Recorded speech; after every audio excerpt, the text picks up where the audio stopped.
하나님의 말씀은 요한복음 1장 1절에서 4절 말씀입니다.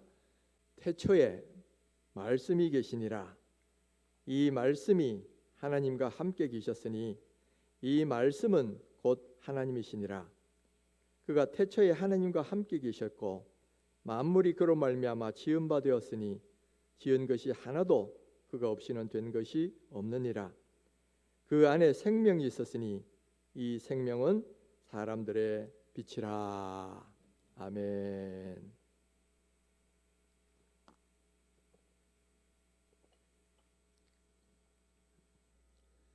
어떤 사람들이 많이 모인 집에 들어가게 되었어요. 들어가 보니까 사람들이 모두 다 슬피 울고 있는 겁니다. 가만 보니까 누군가 죽어가지고, 그래서 그의 죽음을 애도하는 자리였어요. 사람들이 하도 슬피 우니까 이 사람도 마음이 찡해져서 같이 눈물을 흘리고 슬퍼합니다. 그래서 한참을 울었어요. 근데 한참을 울다 보니까 문득 생각나는 게 도대체 누가 죽었지? 그래가지고 옆 사람에게 그런 질문을 했다는 거예요. 도대체 누가 죽었습니까? 이 사람은 누가 죽었는지도 모르고 분위기에 휩쓸려서 그냥 같이 울었다는 그런 우스기 이야기입니다. 그런데 여러분, 우스기 이야기지만 이 말씀은, 이 이야기가 오늘 우리들에게도 적용될 수가 있다는 사실을 우리가 아셔야 된다는 거예요. 오늘 우리가 예수를 믿고 이 자리에 나와서 예배도 드리고 기도도 합니다. 그런데 이렇게 정작 예배하고 기도하면서도 왜 우리가 예배하는지, 누구를 믿고 있는지, 또 무엇을 믿고 있는지 이것도 알지 못하는 상태에서 이 자리에 나와 있다면 어쩌면 우리도 누가 죽었는지 모르고 울었던 그 사람과 진배가 없다는 거예요. 그래서 여러분, 우리가 이 자리에서 와서 예배를 드리고 하나님을 믿으려고 할 때는 우리가 믿는 예수님이 어떤 분인지, 그리고 무슨 일을 어떻게 하셨는지 이것을 정확히 알고 믿을 때에 우리의 믿음은 온전한 믿음이 될 수 있다는 겁니다. 자, 그러면 오늘 우리가 예수님이 누구신가, 바로 어떤 분이신지 이것을 우리가 한번 살펴보는데, 특별히 요한복음 1장에 나오는 말씀을 토대로 해서 살펴보기를 원합니다. 그러면 왜 하필 요한복음 1장이냐? 성경은 전체가 예수님에 대한 말씀이에요. 그래서 예수님을 여러 가지로 말씀하지만은 특별히 요한복음 1장은 대단히 중요한 그런 내용입니다. 왜 그러냐면은 이 예수님이 누구신가를 소개하는 예수님의 일대기를 하신 일을 쭉 말씀하고, 또 그리고 예수님의 말씀들을 기록해가면서 예수님이 누구신지를 기록해주는 성경이 바로 사복음서예요. 그래서 사복음서는 예수님이 하신 일들과 하신 말씀들을 적어서 예수님이 어떤 분인지를 말씀하시는데, 그런데 앞에 나오는 마태, 마가, 누가복음이라는 이 공관복음하고 요한복음은 그 관점이 조금 많이 다릅니다. 이 공관복음은 내용도 중복되는 것이 많을 뿐만 아니라 그 관점이 똑같아요. 즉 예수님의 일대기를 따라가면서 예수님이 하신 일들을 기록하고 예수님이 하신 말씀을 대체로 연대기적으로 기록하면서 귀납적으로 예수님이 어떤 분인지를 깨닫도록 그렇게 해주고 있어요. 거기에 반해서 요한복음은 처음부터 예수님이 누구신지를 딱 정해놓고, 그리고 그것을 논리적으로 연역적으로 전개해 나갑니다. 그것을 가장 잘 보여주는 내용이 1장에 나와요. 1장에 보면 다른 복음서들은 1장에 보면 예수님의 탄생이나 예수님의 공생의 사역에서부터 시작해서 예수님의 일대기를 쭉 그려나가고 있어요. 그런데 요한복음 1장은 태초에 말씀이 계셨다, 이런 말로 시작을 합니다. 즉 예수님은 2000년 전에 태어나신 분이 아니라 영원 전부터 계셨던 그런 분이라는 거지요. 그리고 이 예수님이 어떤 분이신지를, 예수님이 하신 사건과 말씀들을 이 시간과 관계없이 주제별로 재구성을 해놓습니다. 그래서 요한복음 1장을 보면 시간과 무관하게 영혼의 차원에서 예수님이 어떤 분이신지를 널리정연하게 전개하고 있기 때문에 예수님을 이해하는 데 가장 좋은 부분이라, 그렇게 해서 우리가 요한복음 1장을 통해서 예수님을 누구신지를 살펴보려는 거예요. 자, 그러면 요한복음 1장에서는 예수님을 누구시라고 소개하는가 하는 거예요. 예수님은 누구신가? 첫째는 예수님은 생명이시다라는 거예요. 4절 말씀을 보시면 그 안에 생명이 있었으니 이렇게 말씀하죠. 예수님 안에는 생명이 있었다는 거예요. 그리고 예수님 자신이 생명이었다는 겁니다. 그래서 예수님이 뭐라고 말씀하십니까? 내가 곧 길이요 진리요 생명이다, 이렇게 말씀하고 계시는 거예요. 그런데 예수님이 말씀하시는 생명은 육체적 생명 혹은 생물학적 생명이 아니에요. 영적인 생명, 영원한 생명을 말씀하시는 겁니다. 우리말로는 같은 생명이라도 헬라에서는 이 생명의 뜻에 따라 용어가 쓰이는 용어가 좀 달라요. 예를 들면 우리가 생물학적 생명을 의미하는 단어에는 헬라에는 비오스라는 단어를 사용합니다. 비오스. 바로 이 비오스라는 말에서부터 생물학이라는 단어, 바이오올로지라는 단어가 거기서 파생돼 나와요. 요즘 무슨 바이오 산업 이런 말 많이 하지요. 이 바이오라는 말 자체가 이 헬라어 비오스라는 말에서 나오는 거예요. 바로 우리 생물학적 생명을 의미하는 그런 단어입니다. 그런데 이 비오스라는 생명은 우리 모두가 갖고 있으니까 오늘 이렇게 살고 있는데 이 생명은 유한한 거예요. 언젠가 비오스로의 생명은 끝이 납니다. 근데 이 비오스로의 생명도 불로장생하기를 원한 사람이 있었어요. 그래서 옛날에 그 유명한 진시황은 자기가 불로장생할 수 있는 그런 약초가 있다, 그 소문을 듣고 젊은 남녀들을 보내가지고 그 약초를 찾아오겠죠.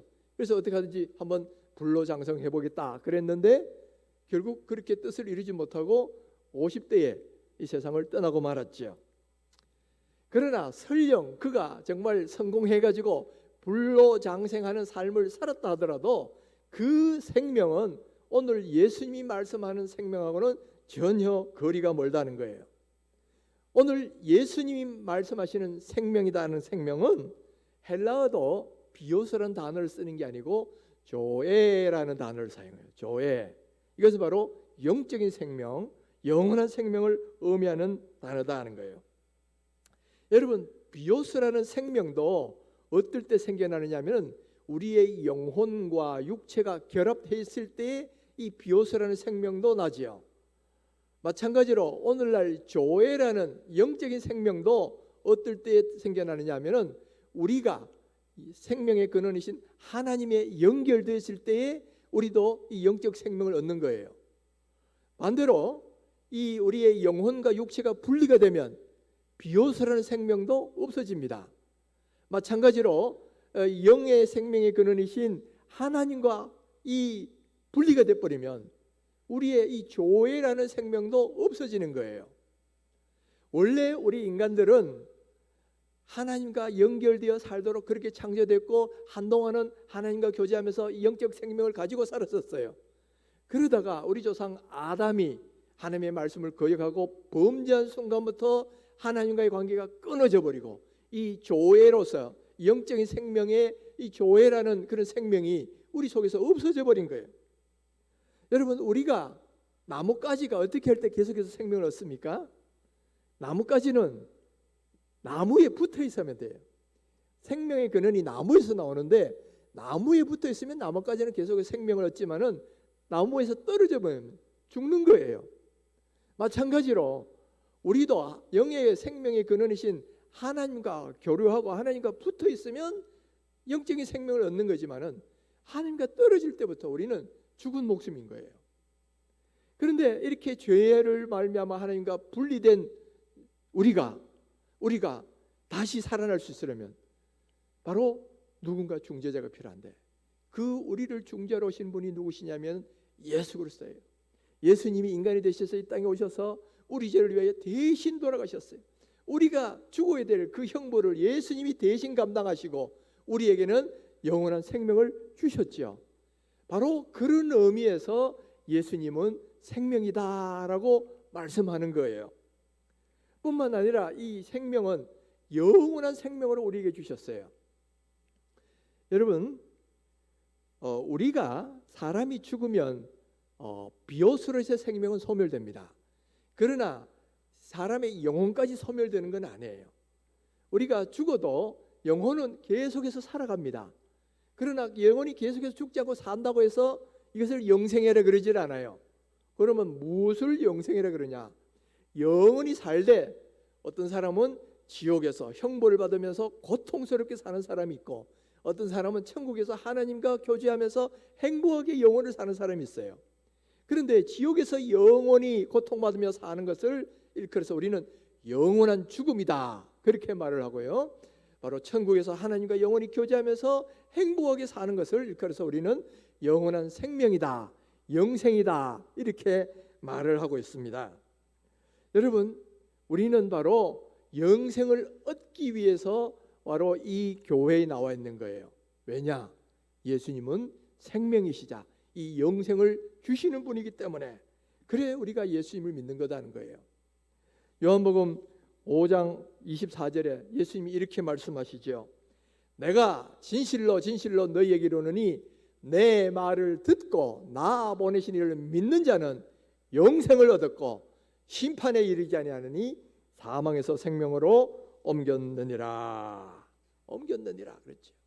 바로 이 예수를 믿을 때에 우리는 생명을 얻고 영원한 생명을 얻는다는 거예요. 예수님이 죽으심으로 우리는 대신 생명을 얻는 거예요. 바로 이런 의미에서 예수님은 생명 되시는 분이시다는 거죠. 할렐루야. 두 번째, 예수님은 어떤 분이시냐? 빛이시다는 거예요. 4절에 보면 그 안에 생명이 있었으니 이 생명은 사람들의 빛이라, 그렇게 말씀하시죠. 예수님은 어둠을 밝히는 빛이세요. 요한복음 8장 12절에서는 예수님 자신이 자신을 이렇게 소개를 하셨어요. 나는 세상의 빛이니 나를 따르는 자는 어둠에 다니지 아니하고 생명의 빛을 얻으리라. 그렇죠? 여러분, 이 세상에서 어둠을 좋아하는 사람이 있습니까? 아마도 아무도 없을 겁니다. 이 어둠이란 것은 아무것도 보이지를 않아요. 그러니까 활동도 하지 못하고요, 불안해집니다. 뿐만 아니라 오래 있으면 살 수도 없어요. 생명의 근원이 빛인데. 그러니까 하나님이 우주 만물을 만드실 때 제일 먼저 뭘 창조하십니까? 빛을 창조하셔요. 그래서 빛이 있으라 그러니까 어둡던 이 땅이 싹 밝아지고 그 다음부터 생명체가 태어나고 활동하고 생명을 유지하게 되더라는 거예요. 마찬가지입니다. 물리적 빛만 아니라 영적인 빛도 마찬가지다 하는 거예요. 예수님은 이 땅에 영적인 빛으로 오시는 분이에요. 그래서 어둠을 밝히고 어둠을 물러가게 만드십니다. 그런데 이 어둠은 무엇을 가리키느냐? 영적으로 이 어둠이란 것은 죄악된 삶을 가리켜요. 죄악된 삶, 그리고 죄악된 삶을 살면 자연히 따라오는 게 뭡니까? 사망의 권세, 그리고 불행행, 그리고 절망, 이런 것들이 따라오는 거예요. 그래서 어둠이라고 했을 때는 한마디로 뭘 말하냐면 죄악된 삶과 그 죄악에서 따라 나오는 이런 사망과 절망과 불행을 의미하는 것이 바로 어둠이다 하는 거예요. 우리는 죄악 때문에 이 어둠 속에 살고 있었던 사람들이에요. 그런데 예수님이 이 땅에 2000년 전에 딱 오시면서 이 생명의 빛을 비춰주셨어요.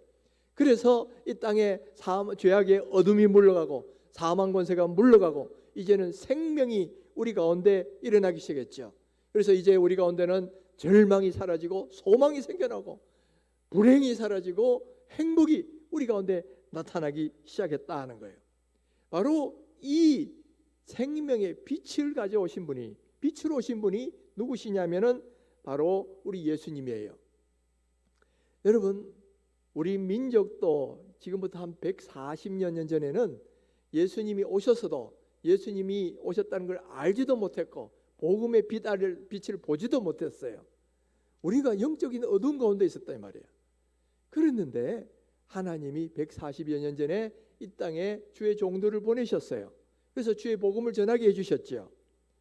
우리나라에 온 초기 선교사 가운데 이 아펜셀라는 선교사님이 있습니다. 이분이 우리나라에 도착한 때가 1885년 4월 5일 바로 부활절 날이었어요. 그래서 이 부활절에 우리 제물포항에 배로 도착하고는 이런 기도를 올려드렸다고 합니다. 우리는 부활주일에 여기 왔습니다. 이날에 죽음의 철장을 부수신 주님께서 이 백성을 얽매고 있는 줄을 끊으시고 그들로 하나님의 자녀들이 얻는 빛과 자유를 누리게 하소서. 자, 이 말씀은 뭐예요? 우리는 그동안 복음의 빛이 없이 죄악의 어둠 속에 살았던 그런 존재들이었다는 거예요. 예수님이 빛으로 오셨지만 그 소식을 알지도 못했어요. 그런데 이제 선교사들을 통해서 빛 대신 예수님의 복음을 전해 듣고, 그러니까 이제 우리도 그 어둠의 사망의 어둠에서 벗어나서 이제는 참된 자유와 해방의 생명의 빛 안으로 들어오게 되었다는 그런 말씀이지요. 이렇게 주의 종들을 통해서 주의 복음을 전해주니까 우리에게는 이렇게 진정한 생명이 나타나게 된 거죠. 그리고 생명이 있기 때문에 어둠을 물러가기는 빛이 되셨다는 거예요. 그래서 우리 예수님은 어떤 분이냐? 빛이셔요. 빛이시되 참빛이다 그랬습니다. 1장 9절에 보면 참빛 곧 세상에 와서 사람에게 비추는 빛이 있었으니 이렇게 말씀하죠. 예수님은 빛이시되 참빛이다 라고 했습니다. 여기서 참빛이란 말의 의미는 물론 거짓된 빛이라는 것에 반대된 의미도 있지만은 그거보다는요, 불완전한 것에 대해서 완전하다는 의미로 참빛이라는 뜻이에요. 즉 예수님은 완전한 빛이다 이 말이에요. 그래서 거기는 조금도 어둠이 없어요. 그래서 요한일서 1장 5절에 이렇게 말씀하십니다. 우리가 그에게서 듣고 너에게 전하는 소식은 이것이니 곧 하나님은 빛이시라. 그에게는 어둠이 조금도 없으시다는 것이니라. 이 조금도 없으시다는 거예요. 바로 조금도 어둠이 없다는 점에서 완전한 빛이야. 그런 의미의 참빛이라는 말이에요. 하나님이 참빛인 것처럼 예수님께서도 참빛이셔요. 예수님 안에는 조금도 어둠이 없어요. 예수님 안에는 조금도 죄악된 것이 없어요. 그렇기 때문에 우리의 중보자가 되실 수 있고, 그렇기 때문에 우리의 구속자가 될 수 있다는 거예요. 만약 예수님이 아주 조그만 어둠이라도 있었더라면, 조그만 죄라도 있었더라면 어떻게 될까요? 예수님은 자기 죄 때문에 죽는 거지 남의 죄를 대속할 수가 없어요. 그러나 예수님은 죄가 전혀 없으신, 어둠이 조금요 없으신 분이기 때문에 우리 죄를 위해서 대신 죽으실 수가 있는 거예요. 그렇기 때문에 우리는 바로 죄사함을 받고 주님의 빛 아래 들어올 수 있는 사람이 되었다 하는 거예요. 바로 그런 의미에서 우리 주님은 빛이시되 참빛입니다. 바로 이것을 믿으시기를 바랍니다. 세 번째 예수님은 누구시냐? 하나님이시자 하나님의 아들이시다 하는 거예요. 1절에서도 이렇게 말씀하시지요. 태초에 말씀이 계시니라. 이 말씀이 하나님과 함께 계셨으니 이 말씀은 곧 하나님이시니라. 자, 예수님은 2000년 전에 이 땅에 오셨어요. 그렇다고 예수님이 2000년 전부터 존재하시는 그런 분이냐? 아니라는 거예요. 예수님은 처음부터 어디에? 태초부터 계신 분이라는 거예요. 근데 이 태초가 언제냐? 얼핏 생각하면 우주가 창조될 때 그렇게 생각하지만 그게 아니에요. 여기서 태초는 우주가 창조되기 이전부터, 영원 전부터 계셨다는 그런 의미예요. 여러분, 태초에라는 말로 시작하는 성경이 하나 더 있지요. 요한복음 1장 1절에 태초에 말씀이 계시니라 했던 것처럼 태초에라는 말로 시작되는 성경이 또 하나 있어요. 뭐죠? 바로 창세기입니다. 창세기 1장 1절에 보면 태초에 하나님이 천지를 창조하시니라 이렇게 말씀하잖아요. 그러니까 창세기 1장과 이 요한복음 1장은 여러 가지 의미에서 서로 병행구절이고 대조가 돼요.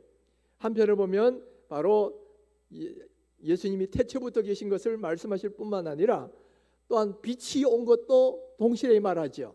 그런데 한쪽에서는 우주적인 빛, 한쪽에서는 영적인 빛, 이 두 가지를 동시에 이야기하는데 바로 창세기는 바로 물리적인 우주의 창조를 이야기한다면 요한복음은 바로 영적인 그런 생명의 창조, 그것을 우리에게 말씀해 주시는 그런 장이에요. 그런데 태초로, 같은 태초로 시작하지만 태초의 의미가 좀 달라요. 창세기의 태초에라고 했을 때는 이것은 우주가 시작할 때에 하나님이 이렇게 우주를 창조하셨다, 그런 말이에요.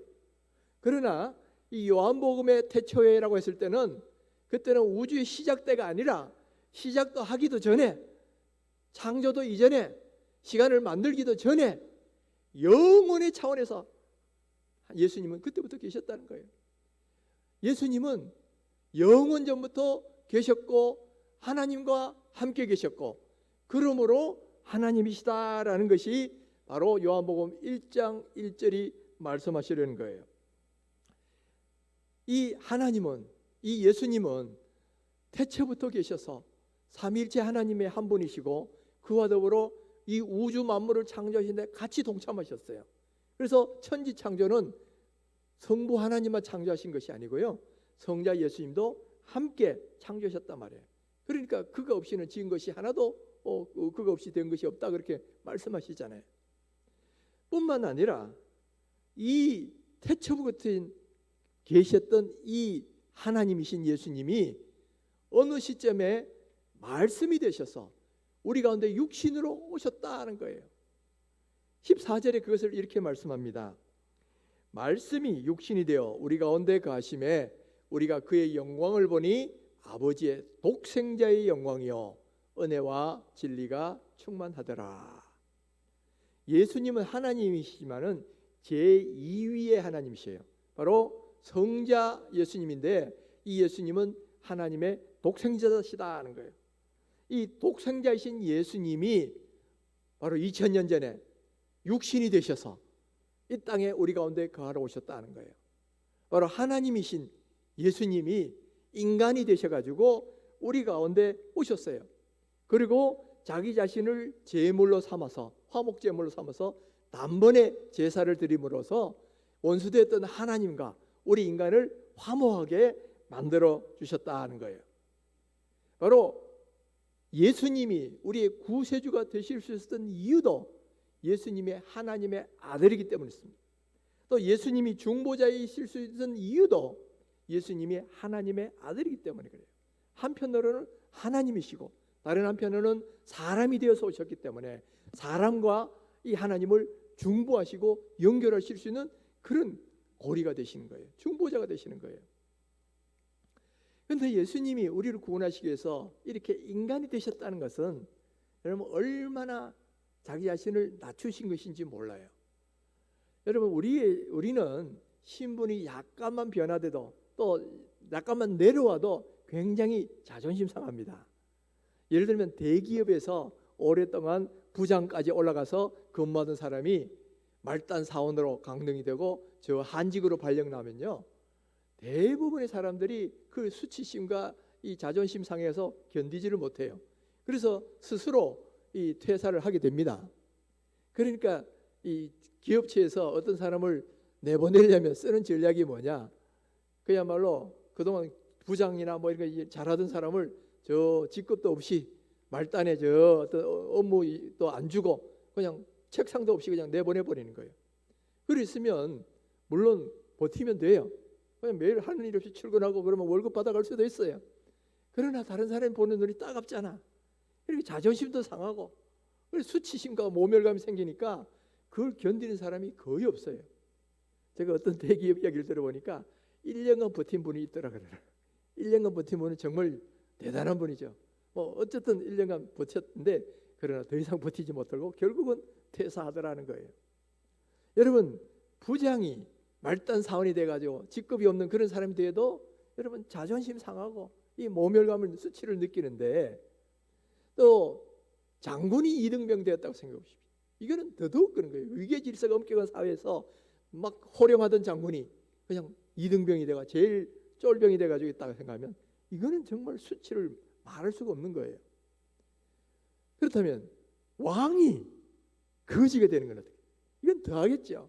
왕이 떵떵거리며 화롭게 살다가 거지가 되고 구걸돼야 되는 사람이 된다면 이건 정말 수치와 모멸감을 참기가 힘든 거예요.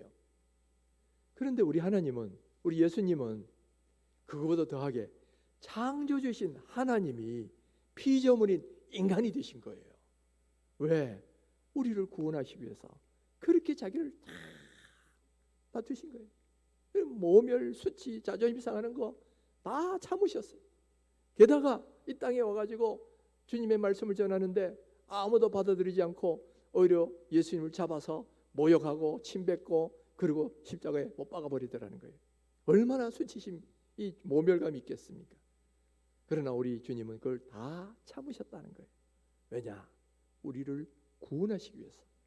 우리를 구원하시려면 그걸 참으시고 그렇게 죽으셔야만 그 일을 감당할 수 있기 때문에 그 모든 수치를 참으시고 우리의 구속 사역을 감당하셨다는 거예요. 바로 이런 점에서 우리 예수님은 누구시냐? 우리의 구세주이자 바로 하나님의 아들이셔요. 그리고 인간이 되어 오셔서 오신 하나님의 아들이시기 때문에 오늘 우리를 이렇게 죄사함의 은혜를 주실 수가 있더라는 거죠. 여러분, 이것을 꼭 믿으시길 바랍니다. 우리가 믿는 예수님 어떤 분이시다? 바로 빛이시고 생명이시고 하나님의 아들이시다는 거예요. 그런데 여기서 중요한 것이 또 하나 있어요. 바로 이와 같이 빛이시고 생명이시고 하나님의 아들이신 이 예수님을 믿으면 우리도 예수님처럼 된다는 거예요. 우리가 예수님을 믿으면 예수님 안에 있는 그 모든 속성이 우리 가운데로 그대로 전이가 돼요. 그래서 우리가 예수를 믿으면 첫 번째는 뭐예요? 예수님이 생명이시다 그랬잖아요. 그 예수님 안에 생명이 우리 안에 그대로 들어오게 됩니다. 우리도 생명 가운데 생명이 영생을 소유하는 사람이 바뀌죠. 뿐만 아니라 예수님처럼 우리도 이 생명을 나누어 줄 수 있는 사람이 돼요. 바로 주님의 복음을 전해서 우리가 누리고 있는 이 생명을, 영생의 은혜를 안 믿는 사람에게도 나누어 줄 수가 있는 거예요. 그래서 예수님께서는 이걸 간절히 원하셔서 마지막 성찬하시면서 우리에게 부탁하신 것이 이 복음을 땅끝까지 전하라, 증인되라, 이렇게 당부하신 거죠.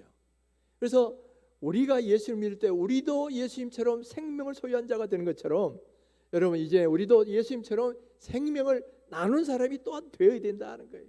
그래서 여러분, 우리가 나만 구원받고 좋겠다 그러면 안 되고요. 우리 안에 있는 이 생명을 다른 사람도 누릴 수 있도록 이 복음을 전해야 될 사명이 오늘 우리에게 있다는 사실을 여러분 믿기를 주의 이름으로 축원합니다. 두 번째는 또한 뭐예요? 예수님은 빛이시다 그랬잖아요. 우리가 빛 대신 예수님을 믿으면 우리도 빛이 되는 거예요. 마태복음 5장 14절에서 예수님이 이렇게 말씀하십니다. 너희는 세상의 빛이라 그랬죠. 예수님이 우리 보고도 빛이라 그러셨어요. 예수님 자신이 빛이신데 예수님을 믿는 우리에게도 빛이라는 이야기예요. 그러니까 여러분, 우리도 이 세상을 밝히는 빛이 될 수가 있다는 거예요. 그런데 물론 차이는 있습니다. 우리 자신의 능력으로 우리가 빛이 되는 건 아니에요. 우리 안에 계신 예수님 때문에 우리도 빛이 되는 거예요. 우리는 보배 담은 질그릇이다 말합니다. 우리의 본체는 질그릇 같은 보잘것없는 존재예요. 그러나 우리 안에 보배를 담으니까 우리도 보배 담은 질그릇이 되고 보배처럼 되는 거예요. 우리 안에 빛 대신 예수님을 모시니까, 원래는 빛이 아니던 우리들이 예수님을 빛을 모시니까 우리도 빛이 되는 거예요.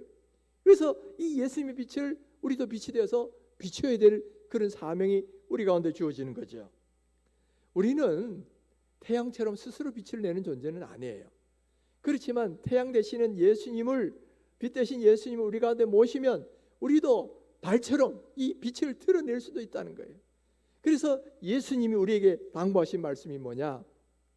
마태복음 5장 16절에 보면 이같이 너희 빛을 사람 앞에 비치게 하여 그들로 너희 착한 행실을 보고 하늘에 계신 너희 아버지께 영광을 돌리게 하라, 그렇게 말씀하시죠.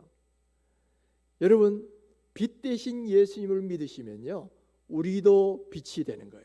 그리고 이 빛을 세상 어둠 속에 있는 사람들에게 비춰서 그들로 하여금 이 빛 가운데로 들어오도록 만들어야 되는 거예요. 이 사명이 오늘 우리 가운데 주어져 있습니다. 그래서 복음을 전하든 또는 착한 행실을 보이든 빛 대신 삶을 살아서 우리도 이 세상의 빛으로 어둠을 밝히는 그런 성도님들이 다 될 수 있게 되기를 주님의 이름으로 축원합니다. 세 번째 또 있지요. 세 번째, 예수님은 하나님의 아들이시다 그랬는데, 우리가 예수님을 믿으면 우리도 하나님의 자녀가 된다는 거예요. 원래 우리는 하나님의 진노의 자녀였어요.